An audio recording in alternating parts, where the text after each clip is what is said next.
As the head of the Federal Reserve, Jerome Powell keeps a close eye on the economy and how it's doing. Recently, he talked about a recession indicator that could be a warning sign for the future. This indicator is called the yield curve, and it's been a reliable predictor of recessions in the past.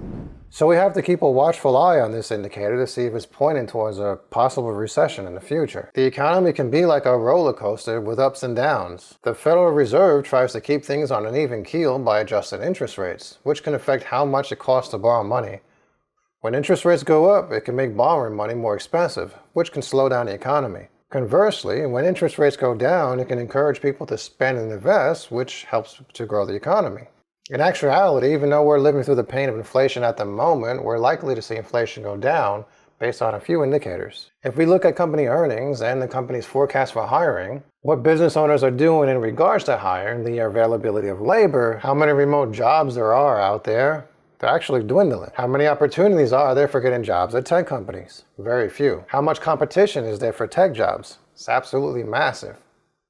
There's a surplus of labor supply, and that's why we're seeing so much extra driver availability at Lyft and Uber, the likes of which we've never seen before.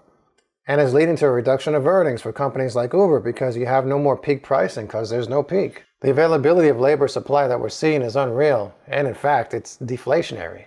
So you might think that recession is on the horizon when you hear talk like that.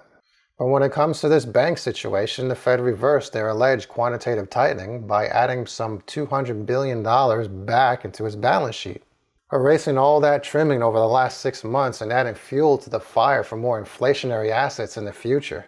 So on one hand, we might see inflation come down with some deflation and a recession, which doesn't sound perfect to begin with, and then add in the mix of some more quantitative easing that might push us down the road to inflation again, and more rate hikes, and hopefully not stagflation. Speaking of that, check my video card in the end screen of this video when it comes up about stagflation versus recession. Very cinematic. But remember, the economy is complex and nobody can predict the future with certainty. But by staying informed and being prepared, you can protect yourself and protect your finances. This might include things like saving money, paying down debt, and investing in assets that are less likely to be affected by a recession or something worse than a recession. You know, searches for money market funds are surging right now. You might want to check into that. Short-term, low-risk cash securities. But with some planning, you can be ready for anything Jerome Powell might have coming for us. Click that subscribe button for more vids like this. And like I said, click here for that video about stagflation versus recession. You'll love it.